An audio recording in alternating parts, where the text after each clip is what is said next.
తాకట్టులో ఉన్న బంగారాన్ని విడిపించి ఆ రోజున్న మార్కెట్ ధర కట్టి మిగిలిన డబ్బును మీకు అందిస్తుంది కొమ్మూరి గోల్డ్. నమస్తే, వెల్కమ్ టు అవర్ ఛానల్. మహారాష్ట్రలో ఒక దారుణమైన ఘటన చోటు చేసుకుంది. దాదాపుగా 2 పిల్లల పైన అదే తరగతిలో చదువుతున్నటువంటి అబ్బాయి మూత్రం పోసి మరి వాటర్ బాటిల్లో వేసి తాగించాడట. ఏ క్లాస్ లో తెలుసా? వీళ్ళు 5th క్లాస్. వీళ్ళకి ఏం తెలుస్తుంది 5th క్లాస్ లో? ఇదే ఒక దారుణం అంటే ఇదే విషయాన్ని ఇలా చేశాడు అని చెప్పి ఆ పిల్లలు ఎవరైతే ఆడపిల్లలు ఉన్నారో ప్రిన్సిపాల్ దగ్గరికి వెళ్ళి కంప్లైంట్ చేశారంట. అప్పుడు ప్రిన్సిపాల్ ఏం చేయాలి? ఎందుకంటే స్కూల్ మొత్తాన్ని కూడా చూసుకునేటువంటిదే ప్రిన్సిపాల్. ఏం చేయాలి? ఆయన అబ్బాయిని పిలిచి తిట్టడమా, లేదా వాళ్ళ పేరెంట్స్ కి కంప్లైంట్ చేసి ఇలా చేస్తున్నాడు, ఇది మంచి బిహేవియర్ కాదు, ఎక్కడ చూసి నేర్చుకుంటున్నాడు, కొంచెం ఆ అబ్బాయిని చూసుకోండి, ఇదంతా కూడా సరైనటువంటి బిహేవియర్ కాదు అని చెప్పాల్సింది పోయి నోరు చెడిపోయిందా? అయితే ఓ 10 చాక్లెట్లు తిను అన్నాడట. వాడు అసలు ప్రిన్సిపాలేనా? ఎంత దారుణంగా ఉన్నారు అంటే, ఒక స్కూల్ మొత్తాన్ని కూడా చూసుకోవాలన్నటువంటి పొజిషన్ లో ఉన్నటువంటి ప్రిన్సిపాల్ దగ్గర నుంచి ఇలాంటి మాట తీరు అనేది ఎవరు కూడా ఎక్స్పెక్ట్ చెయ్యరు. ఇప్పుడు చిన్నపిల్లలు కాబట్టి వాడు ఏం చేశాడు, వాడికి ఏంటి అనేది తెలీదు. 5వ తరగతి అంటే పాపం వాడికి ఏం తెలుస్తుండకపోవచ్చు, కానీ ఎక్కడ చూసి నేర్చుకున్నాడు ఇదంతా? వాడు వేసేటువంటి యూరిన్ వాళ్ళు తాగేటువంటి బాటిల్లో కలిపి తాగమని పట్టించాడట.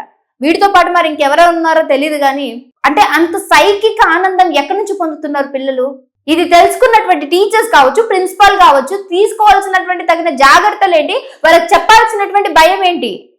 ఎందుకనంటే ఇంట్లో నుంచి 7:30కి పిల్లలు స్కూల్కి వెళ్ళారంటే మళ్ళీ 4:30, 5 o'clockకే మళ్ళీ మన ఇంటికి వస్తారు. ఆ ఉంటున్నటువంటి 8 గంటలో 9 గంటలో అసలు మన ఇంట్లో కంటే స్కూల్లోనే ఎక్కువ ఉంటారు పిల్లలు. అలాంటప్పుడు వాళ్ళకి విద్యని అలాగే జ్ఞానాన్ని మొత్తాన్ని కూడా చెప్పేదే ఎవరైతే ఉన్నారో ఈ స్కూల్ ప్రిన్సిపల్స్ కావచ్చు, లేదంటే స్కూల్ టీచర్లు. మీ గురువు ఎవరు అని అడుగుతారు. నువ్వు ఏదైనా మంచి మాట మాట్లాడినా, కొంచెం మెచ్యూర్గా మాట్లాడినా, మీ పేరెంట్స్ భలే నేర్పించారు అన్నారు స్కూల్కి వెళ్ళే పిల్లల్ని, మీ టీచర్ చాలా మంచి జ్ఞానం నేర్పించారు అంటారు. గురువు దైవంతో సమానం అంటారు కదా. ఏం ప్రిన్సిపల్ వీళ్ళు? ఎంత దారుణంగానా? ఇది తెలుసుకున్నటువంటి ఎవరైతే పేరెంట్స్ ఉన్నారో మొత్తం కూడా స్కూల్ని చుట్టుముట్టేసి వాళ్ళు ఖచ్చితంగా ఆ ప్రిన్సిపల్ మాకు సమాధానం చెప్పాలి అని నినాదాలు చేస్తున్నారు అక్కడ. ఇది తెలుసుకున్నటువంటి మెజిస్ట్రేట్ కావచ్చు, అలాగే అంటే పోలీస్ వరకు కేసు వెళ్ళడం, ఇదంతా వాళ్ళు రావడం, మాట్లాడడం, ఇది మెజిస్ట్రేట్ వరకు పోవడం. ఖచ్చితంగా దీనికి మీరు ఏంటి, అసలు ఎందుకు ఇలా జరిగింది, ఏం జరిగింది మొత్తం కూడా నాకు క్లియర్ కట్గా తెలియాలి అని చెప్పి ఆర్డర్స్ పాస్ చేశారట. ప్రిన్సిపల్ దగ్గర నుంచి ఎలాంటి సమాధానం లేదు. ఏమసలు చాక్లెట్లు తినవనడం ఏంటి? నోరు చెడిపోయిందా? చాక్లెట్లు తిను అంటూ ఇంకొంచెం ఏదో పిల్లల దగ్గరికి వెళ్ళి భుజాల మీద చెయ్యిలేయడము, సంథింగ్ ఏదో కొంచెం ఆక్వర్డ్గా బిహేవ్ చేశారు అంటూ ఆ పిల్లలు కూడా కంప్లైంట్ చేశారట పేరెంట్స్కి. నువ్వే సరిగ్గా ఉండుంటే, నువ్వు పట్టించుకుంటుంటే ఈరోజు అక్కడికి ఇంటి వరకు వెళ్ళి ఇంట్లో చెప్పాల్సిన అవసరం ఉండేది కాదు కదా. అమ్మ పలానా ఫ్రెండ్, పలానా క్లాస్మేట్ ఇలా చేశాడు, మా ప్రిన్సిపల్ సార్ మంచి కొట్టాడు, చాలా తిట్టాడు అని అంటే చాలా సూపర్ అమ్మ అంటారు. లేదంటే వచ్చి ఏంటి సార్ ఇలాంటి వాళ్ళ పేరెంట్స్ కంప్లైంట్ చేయండి, అది మంచి బిహేవియర్ కాదు, ఇప్పుడు పిల్లలతో నుంచి ఇంకేమైనా చేయొచ్చు అని కొంచెం సమన్యాసంగా వెళ్ళిపోతుంది. అంటే ప్రశాంతంగా వెళ్ళిపోయేటువంటి దాన్ని ఈరోజు స్కూల్ గేట్కి తాళాలు వేసేటువంటి పరిస్థితి కలిగింది ఆ స్కూల్కి. పిల్లలు విద్యని, అభ్యాసాన్ని ఎక్కడ అభ్యసిస్తున్నారు, అసలు ఏం నేర్చుకుంటున్నారు అక్కడ ఉండి అనేది మినిమం సెన్స్ లేకుండా పోతే ఇంకా టీచర్లు ఎందుకు? పిల్లల్ని స్కూల్కి వేలు లక్షల కోసం మీ స్కూల్లోకి పంపించడం ఎందుకు? ఇంత దారుణంగా ఉన్నారు, అర్థం కావట్లేదు. ఇప్పుడు సంథింగ్ ఇంకేదో ఎంత ఇన్ఫెక్షన్ అవుతుంది, అది తాగారు అని అంటే ఎంత ఇన్ఫెక్షన్ అవుతుంది?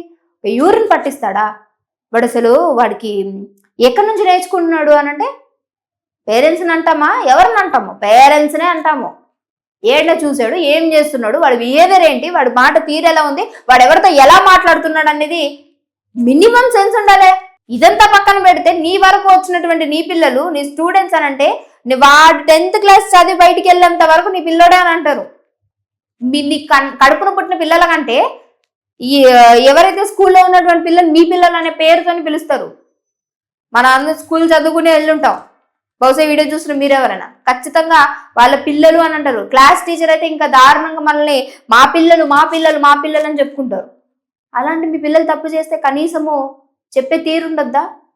వాడు ఇంకా అసభ్యకరంగా ప్రవర్తించడం ప్రిన్సిపాల్ ఎక్కడే అంటే సమాజం ఎటు పోతుంది అర్థం కావట్లేదు.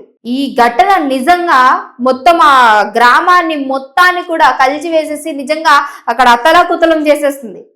రేపటి నాడు స్కూల్కి పంపిస్తే ఆ స్కూల్లో ఎవరు ఎలా ఉంటారు, ఆ ప్రిన్సిపాల్ ఎలాంటోడు, క్లాస్ టీచర్ ఎలాంటిది, ఇవే డెఫినెట్గా వస్తాయి. ఒక్కరు కనుక అన్నారంటే స్కూల్ మొత్తాన్ని ఈరోజు బ్లాక్ చేసేశారు. మొత్తం లాక్ చేసి ఖచ్చితంగా దీనికి నివేదిక కావాలి, అది నాకు సబ్మిట్ చేసిన తర్వాతనే ఆ స్కూల్ ఓపెన్ అవ్వాలి. ఓపెన్ అయినాక నీ రెప్యుటేషన్, నీ స్కూల్ రెప్యుటేషన్ ఏమవుతుంది? ఖచ్చితంగా నీ రెప్యుటేషన్ పోతుంది. ఆ తర్వాత ఏముండదు. మనం అదే అనుకుంటాం, ఏదో చిన్నదే కదా ఏం చేసామో అని అనుకుంటారు. కానీ ఇలాంటివి చేస్తే ఖచ్చితంగా పరిణవసానాలు ఖచ్చితంగా తీసుకోవాల్సి ఉంటుంది, అది ఎవరైనప్పటికీ. నిజంగా ఇంత పెద్ద మాటలు చెప్పే అంత ఏజ్ నాకు లేకపోయినప్పటికీ, so this the situation in Maharashtra. ఒక స్కూల్లో దారుణమైనటువంటి ఘటన అని చెప్పాలి ఇది. వాడు 5వ తరగతి చదువుతున్నటువంటి వాడు యూరిన్ అదే బాటిల్లో పోసి ఆ అమ్మాయిలకి పట్టి తాగేంత వరకు వాళ్ళని ఇబ్బంది పెట్టేసే విధంగా బిహేవ్ చేశాడు అని అంటే ఇంకా వాడి మైండ్ సెట్ ఎలా ఉంది? 5th క్లాస్లోనే ఇలా ఉన్నాడు అని అంటే పెరిగే కొద్దీ వాడి యొక్క మైండ్ మెచ్యూరిటీ ఏ విధంగా వెళ్తుంది? ఇందుకు కాదు అఘాయిత్యాలు జరుగుతున్నవి ఇలాంటివి ఉన్నప్పుడు. అంటే అక్కడి నుంచి ఇక్కడికి వచ్చానంటే ఖచ్చితంగా ఆ సైకిక్ ఆనందం పొందుతున్నాడంటే వాడికి ఇంకెలాంటి థాట్స్ వస్తాయి అనేదే కదా. దీనికి తోడు ఆ ప్రిన్సిపల్ గాడు అసలు వాడు చేసిన తప్పుని ఖండించాల్సింది పోయి కొంచెం భయం పెట్టాల్సింది పోయి నోరు పాడైతే చాక్లెట్లు తినండి అని చెప్పాడంట. మరి వాడు ప్రిన్సిపాలా ఇంకేంటో అర్థం కాదు, లేదంటే వాడు కొడుకనా తెలియదు మరి ఇది. సో ఇది వాళ్ళ వీడియో. ఇంక వీటితో మళ్ళీ కలుస్తాం, చూస్తూనే వచ్చాను.